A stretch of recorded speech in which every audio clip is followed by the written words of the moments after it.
আবুধাবিতে অনুষ্ঠিত এশিয়া কাপে শ্রীলঙ্কার বিপক্ষে 5 উইকেটে জয় হাসিল করেছে পাকিস্তান।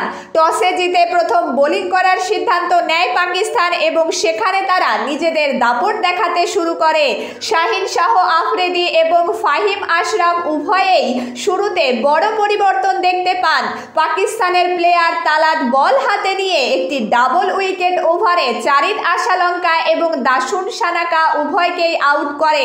পাওয়ার প্লেতে শাহিন শাহ আফ্রিদি 2টি উইকেট নেন, যার কারণে শ্রীলঙ্কা 53 রানেই তাদের প্রথম 3টি শীর্ষ উইকেট হারায়। এরপর থেকে পাকিস্তান শ্রীলঙ্কার ইনিংসকে ভেঙে দেয়। শেষ 10 ওভারে শ্রীলঙ্কা মাত্র 63 রান সংগ্রহ করতে পারেন। কামিন্দু মেন্ডিস 44 বলে 50 রান করেন এবং শেষ পর্যন্ত শ্রীলঙ্কা 8 উইকেট হারিয়ে 133 রান করতে সক্ষম হন।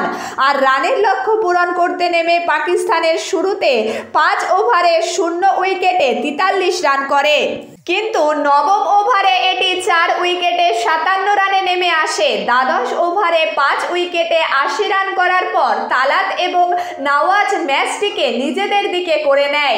তালাত 30 বলে 32 রান করেন আর নওয়াজ 24 বলে 38 রান করেন। শেষ পর্যন্ত পাকিস্তান 5 উইকেট হারিয়ে 138 রানের মাধ্যমে জিত হাসিল করে নেয়।